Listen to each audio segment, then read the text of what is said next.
Story number 1. First to die was the fire. The fire should not have extinguished so quickly. 15 minutes ago, the fire was fierce, and Marcus had carefully arranged the dry, seasoned pine. Now, like a candle in the bottom of a hole, only a faint orange glow flickered in the pit, fighting for air.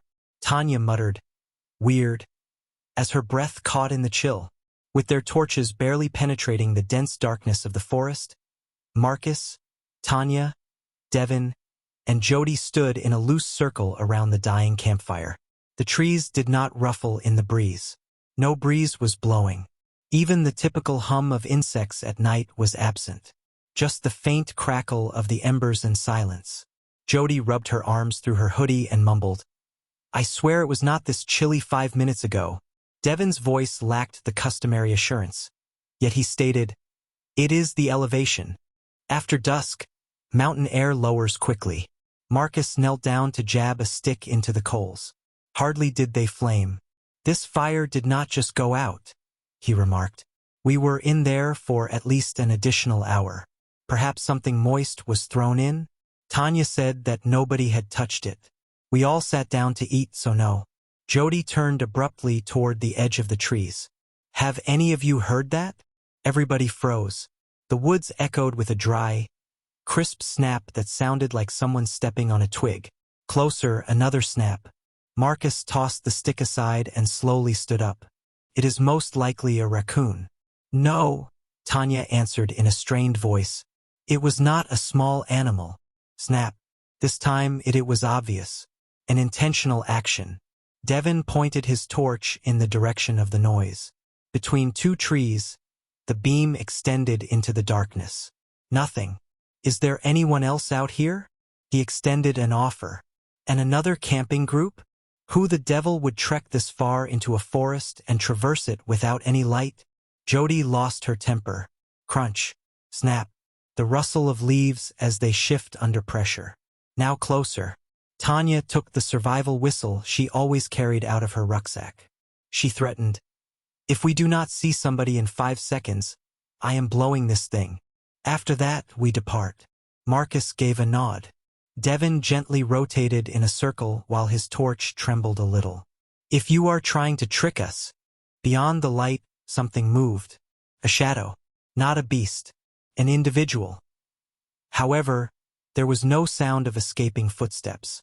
The crunch, slow, methodical, measured, like someone circling the campsite just out of sight, was all that was heard. "All well.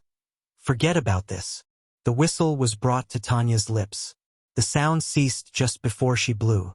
Completely, like the forest had been vacuum sealed. Then the sound of an exhale came from a few feet beyond the trees to the left of the fire pit.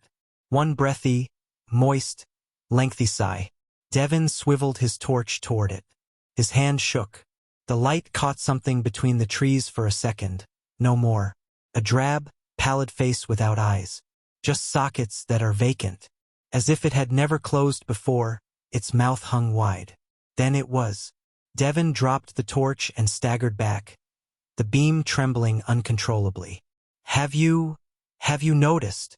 "I witnessed it," Marcus exhaled. Jody took hold of Tanya's arm. "What on earth was that?" The whispers started before anyone could reply. Not a single voice. Dozens. Muttering softly, barely beyond comprehension. From all sides, Tanya hissed and blew the whistle, declaring, "I am blowing it." The woods were torn by the high-pitched sound, and it was responded. The same whistle sounded from someplace in the trees. It is not an echo, a response. Slowly, Tanya lowered hers. "No," she said in a whisper. "No, it is not feasible." The sounds that were whispering then ceased. Simultaneously, they were replaced by a new sound. Scratching. Not while barking. Leaves, no. Scratching on fabric. Marcus cast a downward glance. His tense canvas side rippled as if someone were pulling a claw along it. He took a step in its direction, cautiously reaching for it, but Tanya caught hold of his wrist. "Don't." The tent swelled. From within. It contained someone or something. However, they had just completed the setup. It had not yet been occupied. The zippers remained partially unfastened. Nobody had approached it. The bulge expanded. The fabric was stretched by a long, thin, bone-white hand pressed against the nylon. The fingers were excessively lengthy, too long. Their nails were black and sharp. They were 6 in number. Then there was a rustle, a snap, and a cry from behind Devon. Jody whirled, her light blazing. Devon had left. His abandoned backpack was the only thing left after the straps were ripped at the edge of the campsite. The forest was reached by a trail. Not footprints. Drag marks. Marcus pulled Jody back as she yelled his name and ran forward. "No, you stay out of the woods." "But her voice cracked. The tent then burst open, revealing the hand in its entirety. It was not a human. It was not acting at all. Its arms. Story number 2. While you sleep, the trees keep watch. Shortly after midnight, they heard the youngster laughing. Eli's S-Moore was half-built in his hand when he froze in mid-sentence. Liv gently looked up from her phone across the fire. She said, "Tell me that was someone is speaking." Nobody responded. Jonah climbed to his feet, his marshmallow, which had been left on the stick, now black and seething. Harper listened intently as she cocked her head toward the sound. Laughter. A young girl's. Far away yet not too far, echoing. It originated outside the circle of trees that encircled their camp like silent arbiters, far within the forest. Jonah brushed soot off his jeans and whispered, "No one else is out here. The closest road is 10 kilometers away. We made a check." Eli said, "Probably an echo." But even he was not persuaded by the statement. "That is not how any echo sounds." Harper spoke in a chilly tone. "That was just too obvious." As if she were standing directly behind the trees. The fire was bright and high. Liv pulled her coat tighter and stood up. What if a child was lost? In the midst of a woodland? Jonah inquired. In the evening? This time the laughter was brief. Closer. Nobody made a move. Then, as though someone had placed a hand over the child's lips, the laughter ceased in the middle of the giggle. Heavy silence. As Liv turned on her flashlight, the beam moved across the branches to the left and right. Nothing. Nothing, just trees, grouped together like soldiers. Nearly too close. As if they had been nearer since dusk. "This bothers me," Harper said. "There is a problem. I have previously camped here. This was not the case." "Like what?" Eli inquired. She gestured toward the trees. "Similar to that. Look, they have tightened up since then. The clearing is smaller." Jonah gave a snort. Trees are immobile. Eli's face drained of blood as he looked about. Not a star. The sky had been completely clear when they had pitched the tents. Not a single star was visible through the trees now, because they could not get through the branches. The canopy was closed. Harper reiterated, "I am telling you, this is not right. We ought to go. At this moment." "Where?" Liv inquired. "Hike 10 miles back in the dark. It is better to wait here." From the trees came another sound. Not giggling. Breathing. Shaky. Wet. As though water were inside the lungs. Then something was said in a low voice. The words were unintelligible. Liv's flashlight blinked in her grasp. Once. But then again. Flicker. Gone. Flickered. They all rushed to light theirs. Eli's switched on in time to see a peak. Step in Harper's rear. Quick. Gray. Low to the earth. She whirled around. Nothing. That is when the whispering started. Not in English.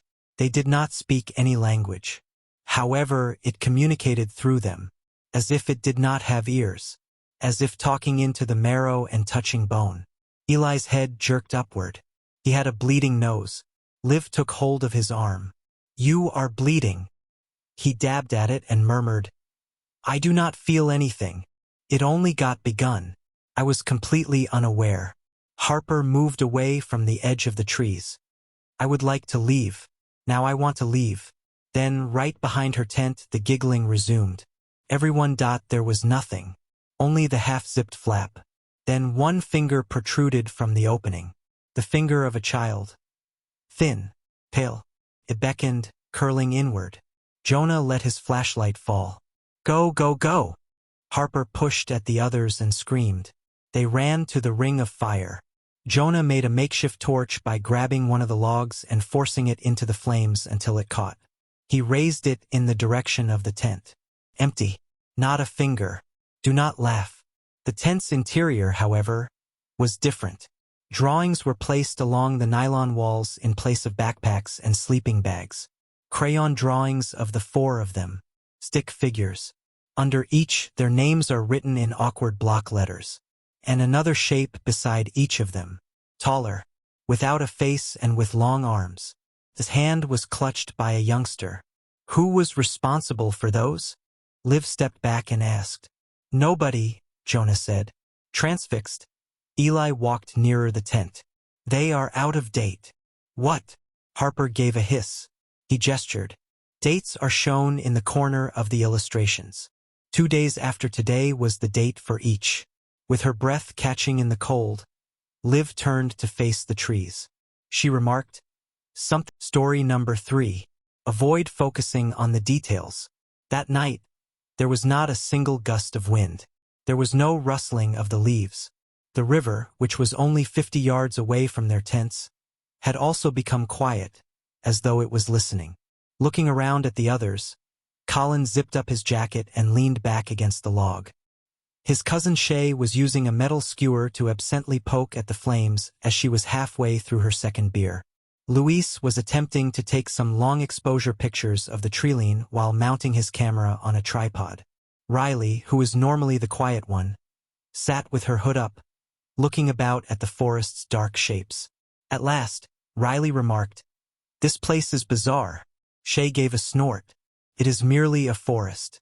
It is creepy when it is dark, but that is what camping is for. Accept it. Colin refrained from laughing. But she is right. Something does not feel right, as if we were being watched. Luis kept his eyes on his camera. Your lizard brain is that. Paranoia based on evolution. Because trees all have the same appearance, your mind fills in the blanks. Causes you to perceive unreal objects. So why does it feel like the forest is holding its breath? Riley asked, continuing to gaze into the darkness. Nobody responded. Shay poked the fire once more. After popping and dancing into the air, a few embers vanished. Colin also believed he saw movement between the woods for a moment. Tall, slender person. No specifics. Only shadows on shadows. Then it vanished. Luis let out a sigh. This is the reason I dislike scary films. They create individuals. Colin stood up and said, I saw something. In the space between those 2 birches. Right there. Everybody looked. Nothing changed. Shay murmured, Dear. No. He stood erect. Watching. Luis swiveled his camera in that direction and refocused the lens. Click. He looked at the picture. His expression gradually changed. What? Riley inquired. Luis initially remained silent. He panned in, tapped the screen, zoomed once more. He then swiveled the camera in their direction. The trees were precisely where Colin had shown in the picture. Something long and slender, nearly as black as the forest itself, but distinct, was visible between the trunks. Wrong. It had an angular form and an oddly sideways inclined head, as if it had no neck. Its knees were reached by its long, joined arms. Nope, Shay answered, getting to his feet right away. That is sufficient for me. Luis's voice was too quick and forced when he said, It is probably simply shadow. Remove it, Riley muttered. Do not leave it on the camera. Luis paused. It is only a picture. Then the fire abruptly went out. The wood sank instead of burning, as if the flame were being drawn downward by someone, and a sound that none of them had ever heard emanated from the trees. It resembled something using its face to scrape bark. A horrible pop, followed by a gritty, wet dragging sound. Everybody froze. A second pop, closer, echoed from the shadows. Colin took out the hunting knife he always carried from within his rucksack. We are packing up.